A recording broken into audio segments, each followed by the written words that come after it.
Did you have some priorities that you decided to change in your life? Now, you know what? You can't change what you're not aware of. So I could only just start changing like what I could see and what made sense to me. I didn't automatically say, hey, I'm going to just do the hard stuff, because my brain wasn't even there. So that's why I can easily take the stairs instead of doing the escalators.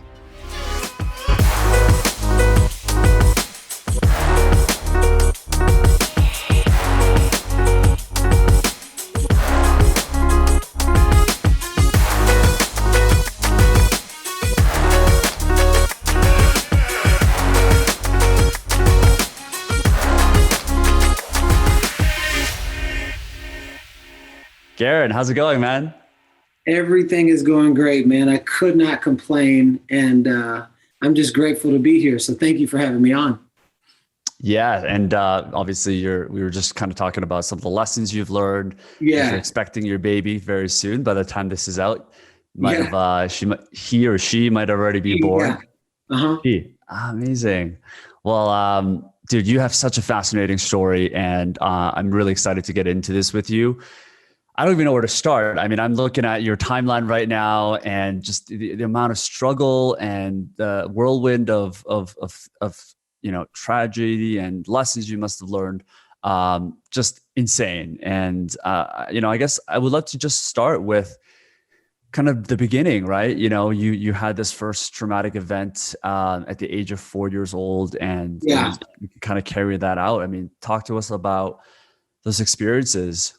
Well, connecting the dots, looking backwards, where it really all started, I feel is the time where I said, when somebody asked me, what do you want to be when you grow up? And I said, I want to be a superhero.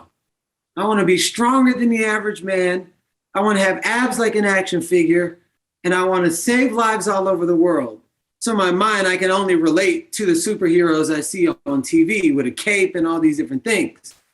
But then when you pan all the way out and you see that I was in and out of jail, in and out of prison, homeless, sleeping in my car for 2.5 years, going through struggle and time, just spent a little bit over 2 years in prison, and then learning how to share my story and be vulnerable, and then having a platform to share all of that, and then start reading books, then start getting mentors, then start doing shadow work and emotional intelligence work and 10-day silent retreats, which gave me the articulation to be able to connect the dots on everything that I overcame.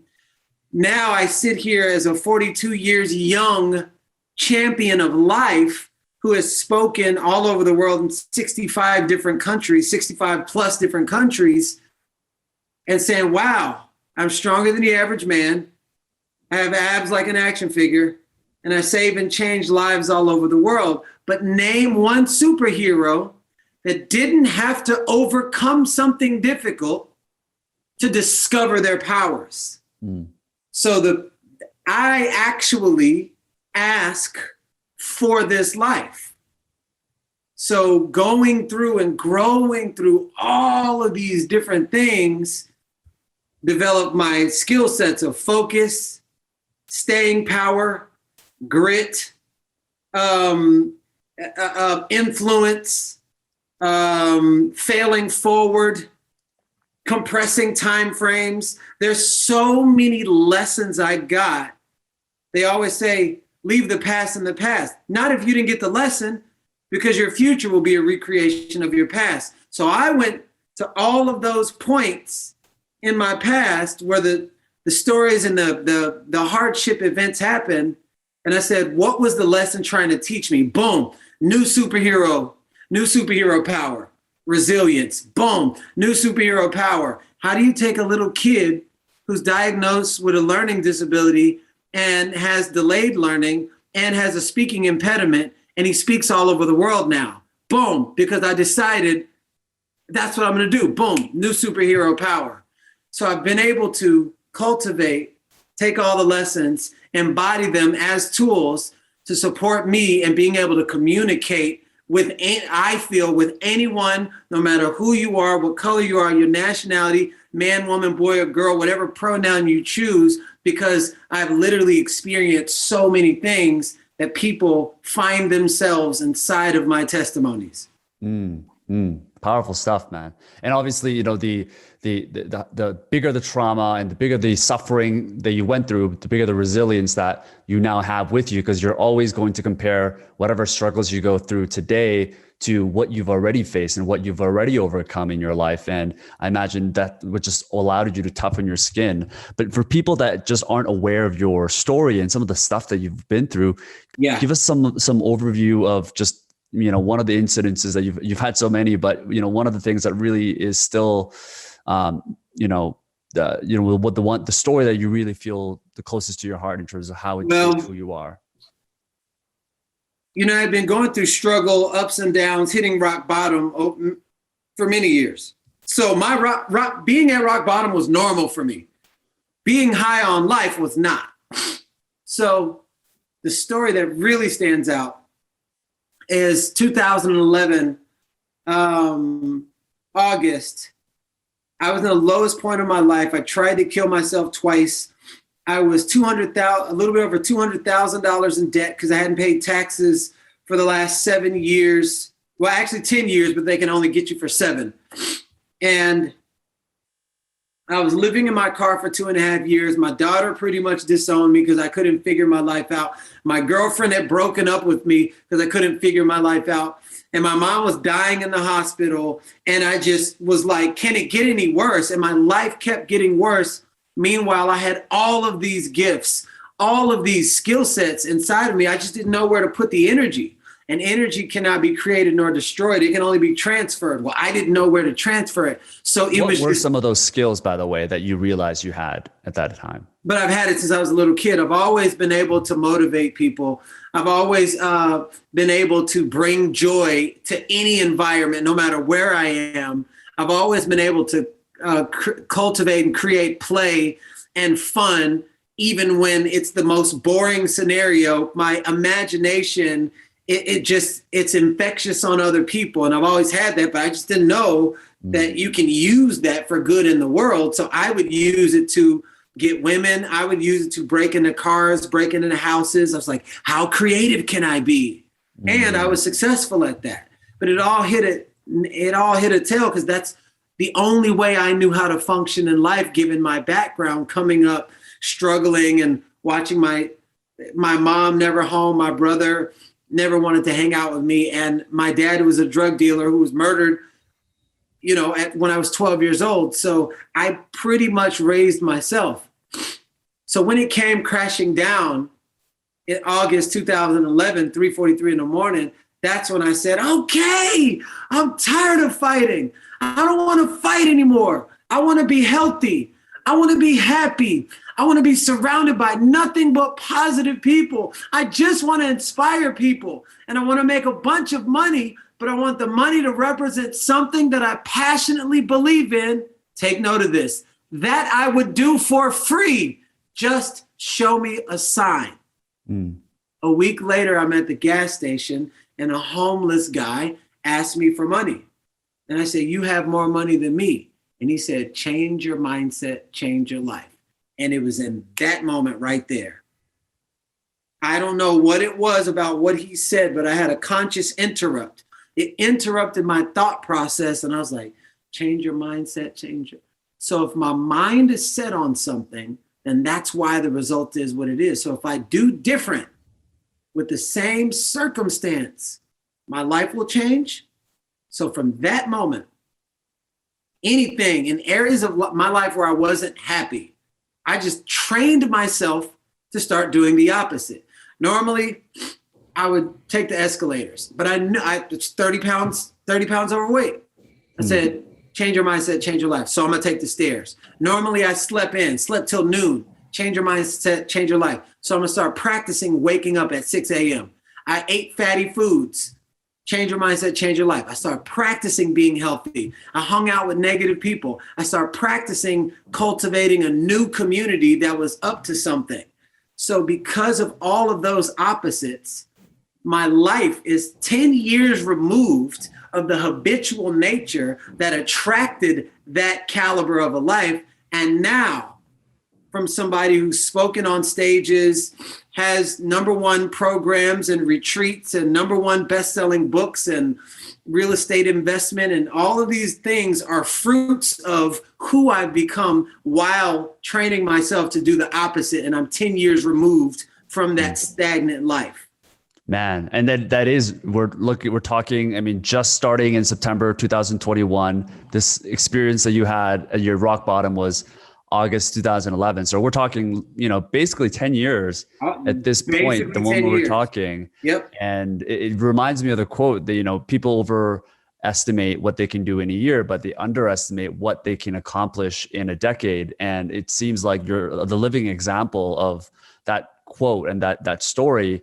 Talk to me a little bit about that process that you've been through of changing your entire mindset, because when someone talks about changing a habit or changing something particular, usually you don't want to do it all at once, right? So for you, just given that you were at such a rock bottom place, I imagine anything that you changed was going to be a positive impact for you. But how did you go about changing the specific different parts? And did you have some priorities that you decided to change in your life? Now, you know what? You can't change what you're not aware of. So I could only just start changing like what I could see and what made sense to me. I didn't automatically say, hey, I'm going to just do the hard stuff, because my brain wasn't even there. So that's why I can easily take the stairs instead of doing the escalators. I can easily change from gel soap to bar soap. I can easily sleep on the other side of the bed. I can easily, you know what I'm saying? So I started with little things, but an object in motion stays in motion. So I didn't even know, because you can't see the picture while you're in the frame. Just by the habit of changing small things, eventually it just starts going. So once I already had the momentum of just doing the opposite, that's like a freight train. You have Superman with all the powers in the world, but the big train is coming because it has so much momentum. But does he stop it right away? No, it pushes even Superman all the way back, and he's got to push with 10 times the velocity. I didn't know that these microscopic changes was building 10 times the velocity of momentum, so that when the big change happened, I was already in momentum of doing the opposite. Right. And one thing I wanted to share was there wasn't this one thing that happened. Like, you don't know the moment when you're a little kid. You're like, when was the moment that you learned words? It was this thing. There was the introduction of language called ABCs. And then that was imprinted in your subconscious mind. And you just kept practicing it. It's like a program on your iPhone. It's just, the loop just keeps running. So I just kept practicing ABC, ABC. Then I can go from gaga goo goo to ball. I could literally describe the emotion in the gaga goo goo. ABCs turns into words, turns into sentences, paragraphs, essays, books. So just imagine that little change, and you keep doing it. It eventually is going to turn into, and then you pan out 10 years. You're like, whoa. Yeah. I've retired my mom. My mom was dying. Now she's rock climbing because I taught her the same mindset. So it was these little microscopic changes so that your body memory, your subconscious mind could be in the habit of doing the opposite. And then before I knew it, I was like, oh my goodness, I have all of these results. How did that happen? Microscopic changes over a longer period of time will create a dramatic result. Oh, it just will. Yep. In anything that you do, negative or positive. Yep. And it's the same goes for the negative side, right? This is why some people that end up getting in a bad spiral is that they have one bad night and it leads to another bad night and another bad habit. And it could be the opposite effect. And it just keeps going and it keeps going. You're like, how did you get here?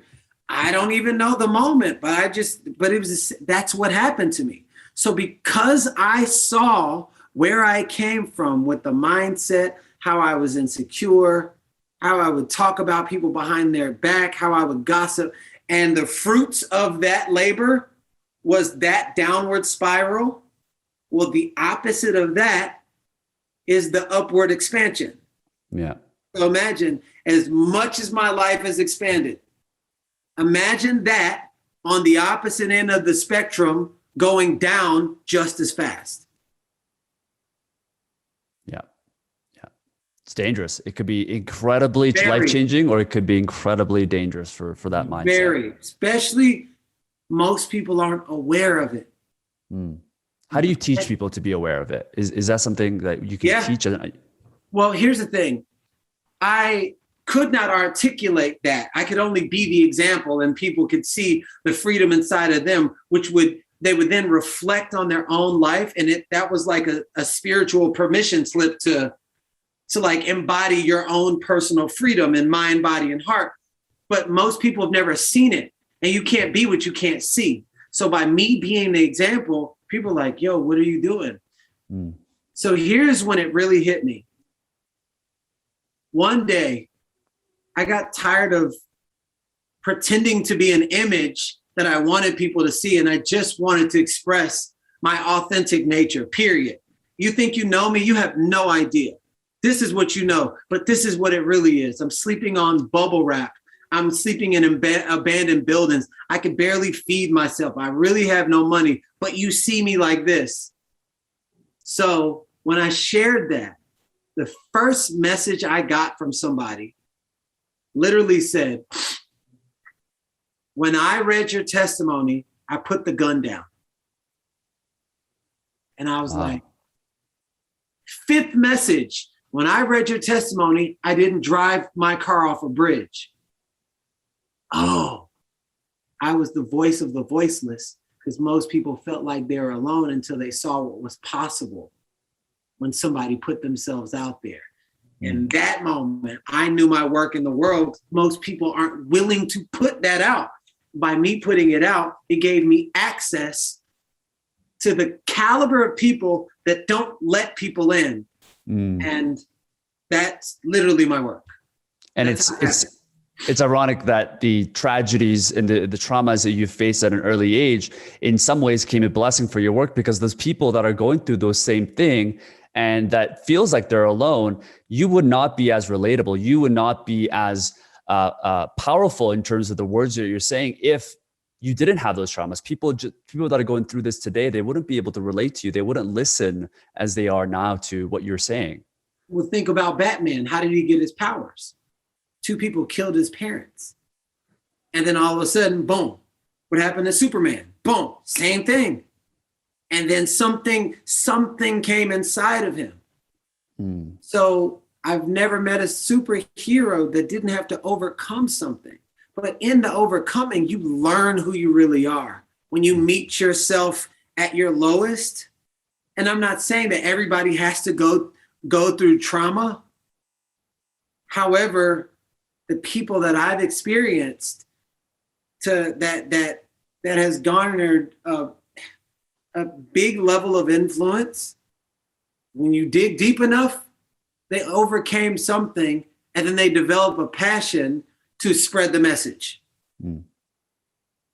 So, and I don't want people out there to think, oh man, I don't have a trauma, so let me go look for a trauma. Man, you could have a trauma that you don't even realize that your parents got divorced and you're like, oh, it's okay. But when you were a little kid, you've been like, it's my fault. And you buried that down. So I support people in discovering any kind of blocks that could be blocking them from attracting money, their love life, which it's one and the same because it's a value conversation, a worthiness conversation, and getting to the root of why you might be struggling here or stuck here or bored here and not living your best, highest quality of life and your fullest expression.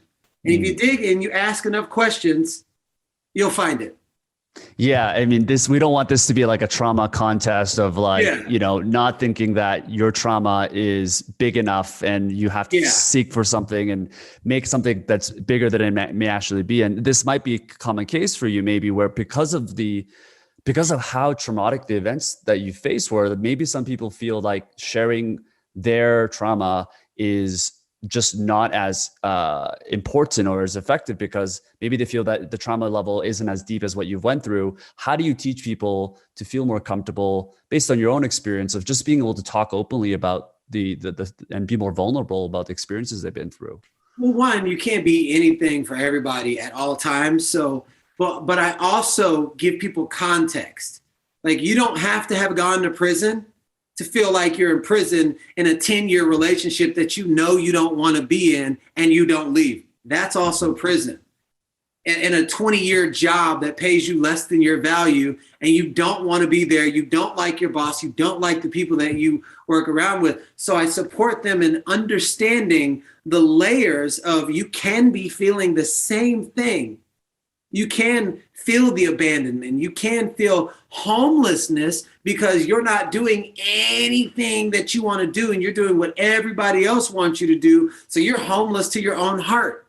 It's still the same feeling. So I show people through ways of my own story, but then I also learn about their stories and then I teach them, I tie it together. And I'm like, wow. So how did that make you feel? Oh, it just made me feel like lost, like I was alone.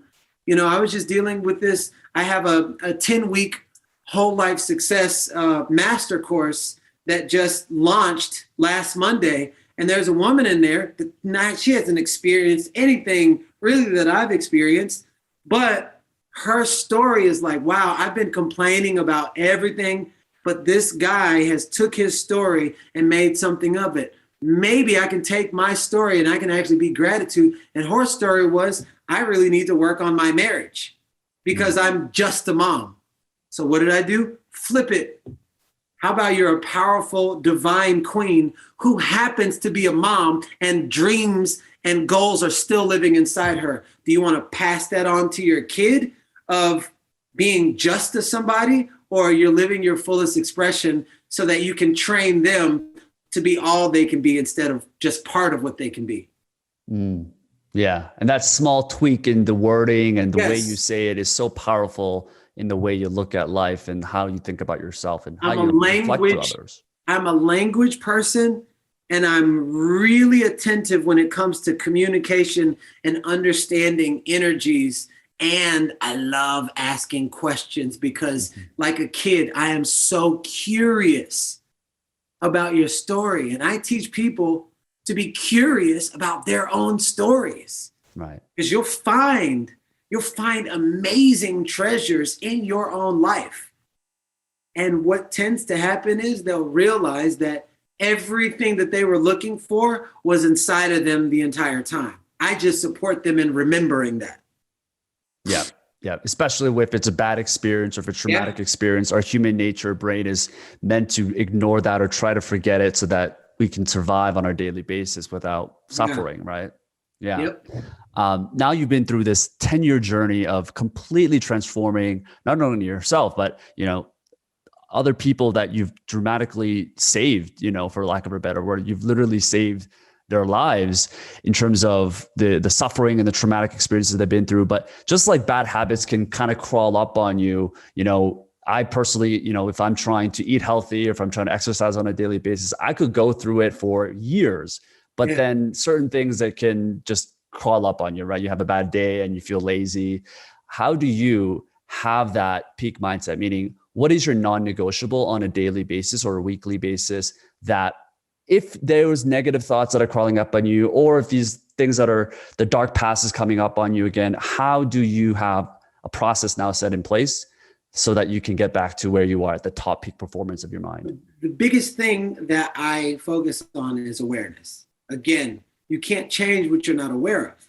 So what I support is in having the awareness to know that those things happen. So it's like a gardener.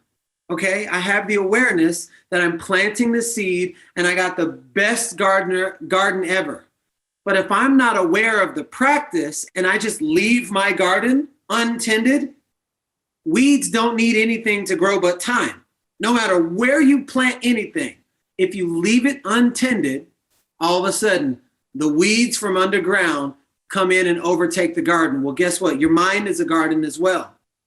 And if you leave it untended, if you're not constantly striving to grow, constantly working on your heart, mind, body, and soul, and it's not a continuous practice, well, guess what? The weeds of your past comes and overtake your garden of your mind. And I tell people all the time, because I love analogies so that they can relate and make it make sense. I'm like, you brush your teeth every day, right? Yeah. What would happen if you brush your teeth every day for 2 years, and then all of a sudden, and you got 2 years under your belt, for 2 weeks, you don't touch your mouth with any kind of cleanliness or nothing. You think it's going to remain clean or it's going to be stinky? It's going to be stinky. Why? Because the purpose is to brush your teeth every day. Yeah. Same thing with showering. So if you can understand that concept, your mind needs to be clean every day. If not, and if you just leave it, you will develop a stinky mind. It's not you do it once and you're safe forever. No, it's a constant practice.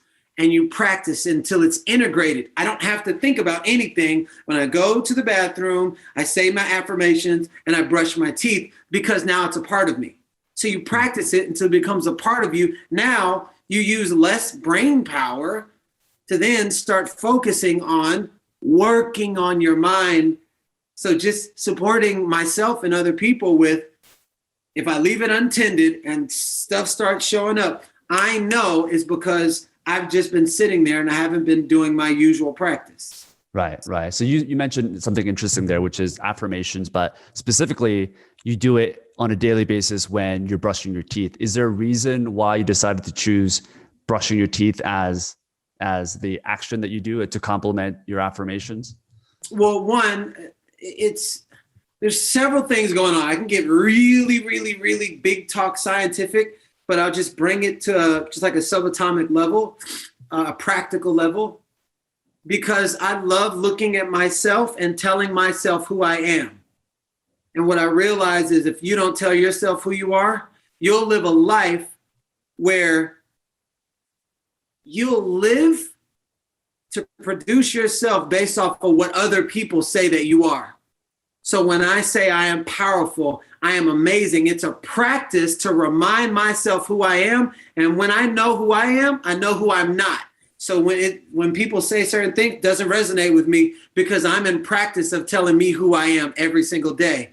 And when I brush my teeth, what a perfect opportunity because I'm staring at myself in a mirror.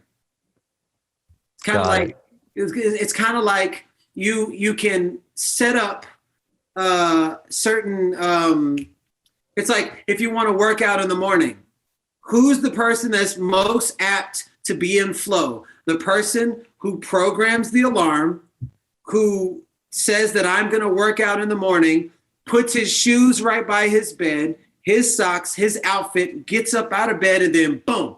Or the person that doesn't plan any of those things, and then he goes to his closet, and then he goes to this while he's tired, or she, and is doing all these other things. No. So I set myself up for success by I brush my teeth. It's an automatic trigger. Boom, affirmations. So it's a brain hack.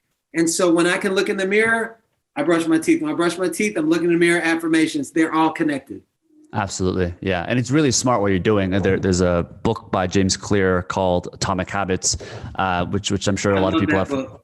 Amazing. One of my favorite books. And he talks about exactly what you mentioned, which is, this is more getting into the sciencey part, which is when you want to add in a new habit or a new process in your life, the best thing is to do something by adding it on top of a trigger that you already are used to doing. So brushing your teeth, hopefully everyone already does, they don't have to think about brushing their teeth. So you're not thinking about creating two different habits. You're just creating a habit on top of something that you already are in. You don't have to use brain power to do. So it's really smart what you've been able to do in terms of developing that habit. Yeah. Now, one of the things that was really interesting that you talk about is manifesting your soulmate. And That talk to us seems a to little be bit a about hot this. topic. It seems to be a hot topic, especially these days where, people are struggling to find their partners and they don't really know what they want. There's dating apps and it's a tough world out there, right? You got the pandemic on top of it, and Yep. it's a confusing place for people. So talk to us a little about what does it mean to manifest your soulmate? What are the experiences you've been through to find your partner now? And yeah. So I am, this is what qualifies me to even speak on this. Sometimes people are speaking on things they're not qualified to speak on because they don't have any evidence in their life. So it's just like, oh man, you can make all this money or you can do all this other stuff, but you've never ever done it. Yeah. So here's what qualifies me. I'm the guy that cheated on every girl I've ever had. I'm the guy that never committed. And I'm the guy that I was just sleazy. So I never even saw marriage. So one day, in every book that I ever read that had relationships, I would always skip the chapter. So one day I was reading this book called When God Winks, the first edition by Squire Rushnell. Not the third edition or second, the purple and gold book. It was the very first one. It was a section on soulmates. And I was on my way home from Brazil. And then I was like, man, you know what? I've read this book 9 times and never read this one chapter. Let me read it. So I started reading it. So it told me 3 different categories. So if you're going to call in your soulmate, be really specific and be picky. What I used to say is I want an exotic girl with a nice body. That's it. And I was like, man, her attitude is fucked. And, so was mine. Like I didn't have it all together. So I would basically get that and nothing else, no substance. So I say, you know what? I don't know if this will ever be possible. So I'm going to write a list of exactly what I wanted. So I wrote down 62 attributes. Damn. Just imagine. God-centered, makes her own money. She's masculine and can easily slip into her feminine. She loves traveling, loves fashion. I was just really picking. She's disciplined. She loves healthy, active lifestyle. She's, she loves reading. She loves personal growth. So I was like, this person doesn't exist, but whoever this is will have 2 kids, and that's my soulmate. That will unlock the key to my soul's treasure chest. That's one list. Second list, how you want to feel in the relationship. This is something I never did. So I wanted to feel seen, heard, recognized, acknowledged, and that's what I wanted to give. So I was like, man, that's what I want to feel. Third list, the top 5 places that you've never been to before that you would meet this person. I never did online dating, so I signed up for Bumble. I put art shows but at the top I put personal development seminars. So obviously, if I want her loving personal growth, you might want to align those attributes with where you would meet this person. Right. And personal development seminar was circled at the top and starred. I don't know why I did that, but I was like, this is what I'm putting. So I had that list and lost it. Okay. And I wasn't half the things on the list. I wasn't half those things because you attract who you are. So 3.5 years, I ended up taking this personal development, emotional intelligence course. I meet this woman named Blair there. And every time we connected, I was like, man, there's just something different. It was like, we just connected. It was like flowers that it's growing in real time. While we were connecting, I found my list. I'm like, oh my God. I read the list and she had all 62 attributes. And I was like, oh my God. And I met her at a personal development course. And she was treating me the way I was like, oh my God, this makes sense to me because I've done this with money. I've done this with travel. I've done this with business, but I never thought to do this here. Put a specific address in the GPS system. It'll give you 5 different ways to get there. So I put a specific address in the soulmate's GPS system, and it brought me in direct proportion to someone who I didn't even have to think about. On our first date, I knew she was the one because she had literally all the things. And it took me 3.5 years to grow into what I was calling, because if she would have been in my life before, she wouldn't have stayed, because I wasn't the kind of person that can hold for her capacity. So I grew into who I got to attract.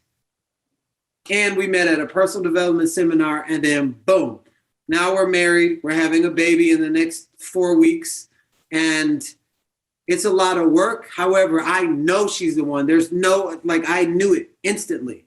Mm. And by the time you guys met, you mentioned that you weren't half the things that you mentioned on the attribute list.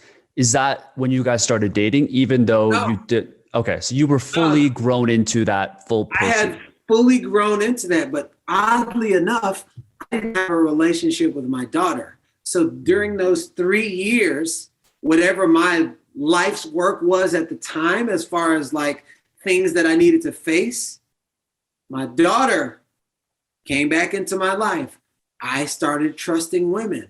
I let her into a part of my heart I'd never let any other woman ever in my life.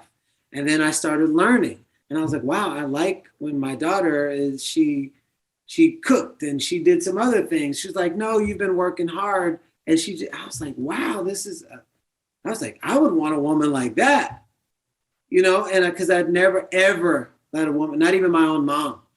Wow. So I developed that trust with my daughter. And through that, I feel like I was blessed with the opportunity to actually experience a woman, because I grew. So through my daughter, through the channel of my daughter, I grew all those other things. Mm-hmm. I have a question, which is, it's kind of in relation to how I brought up this topic. I feel like a lot of people are trying to rush into relationships, and they're trying to find a boyfriend or trying to find a girlfriend even before they've even grown into that person that you described. And is that, I'm curious to get your thoughts around that. Like, should people, before focusing on trying to find someone and trying to fill this gap they feel they have in their life, should they really just be patient and focus on growing and personally growing by themselves and feeling okay being alone before they go out to find a partner? Because as you mentioned, maybe Blair, when you met her, if you weren't the full person that you are today, maybe there wouldn't have been a match, your soulmate now. I know. Yeah. So it's a multi-dimensional question that needs a multi-dimensional answer. However,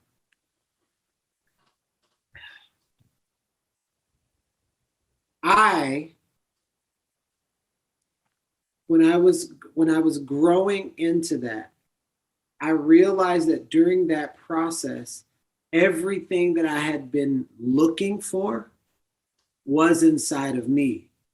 But before, I was looking for people to fulfill a need that I haven't yet dealt with. And so if you have the awareness and you're clear, oh, I need a man now because it's too late, that means time is running your life. And whatever has power over you becomes your God. And so if you're like, time, and then that, because you put more emphasis on time, you then end up settling. Instead of putting more emphasis on, I'm attracting my mirror, you remove time, because anything becomes possible in the space of the infinite, but infinite cannot be possible if time is the leader. So when you remove time, you're like, my man is on his way. My woman is on her way. Really. Excuse me. Bless you. Is on her way. And I'm preparing myself for the arrival. And you just leave time out. It shows up on its own time and not when you want it to happen. Because now you're trying to be the controller of time. Okay. Well, how's that working for you? Or allow life to surprise you because you're so happy and in love with yourself the reward could be your mirror. Beautiful. Yeah. It's a good answer because that was a very complicated question that I think a lot of people are struggling with, but A lot. a lot. Well, listen, I want to respect your time, but this has been such a informative and powerful conversation. I want to leave though the audience with one actionable takeaway. This is a very actionable podcast where we want people not to just passively listen, but take action. It could be a small call out or small action or process they can take today to better their lives, to go from 0 to 1. What is that one thing that you encourage people to do? So a hot air balloon can't leave the ground until you release the weight. So the weight of your past could be the thing that's blocking you from the enrichment of your future. So the one actionable item, and most people won't do this because it might seem difficult. Write a list of everyone you've ever hurt, physically, verbally. Anyone in your life, from little kid up until now. Write a list with the intention of apologizing to them for your part. No matter what they did, because it's not about them, it's about freeing yourself, because you have no idea what resentment is doing to your soul. So whatever you think you're doing outwardly to someone who could have hurt you, you're actually hurting yourself and the enrichment of your future. So by releasing the weight of resentment and forgiving people who hurt you, really, forgiveness is freedom. Letting go of resentment will complete the cycle. Because if not, just like a cell phone, if you got all these apps that are open, it slows the phone down.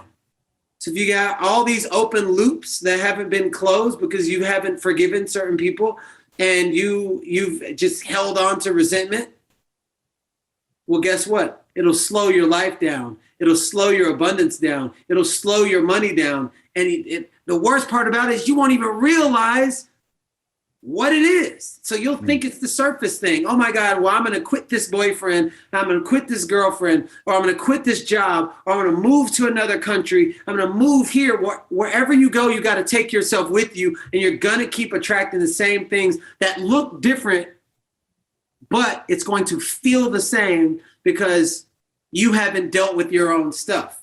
So by you releasing the hate, letting go of resentment, I forgave the 2 men who murdered my father, truly.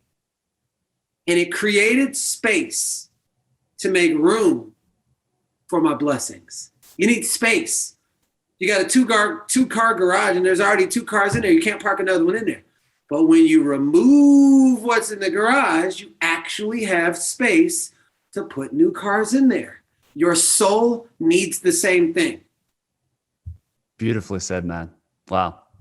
One of the most powerful actionable takeaways for people. That's a ninja move like crazy. That shit, man. Have you ever seen Karate Kid? And whenever he was going wax on, wax off, and he didn't know he was learning 10 other things, this is one of those wax on, wax off ninja moves that will open up your life in ways that you can't even quantify because it's in the spiritual realm. So you can't quantify spiritual realm from the human way of thinking.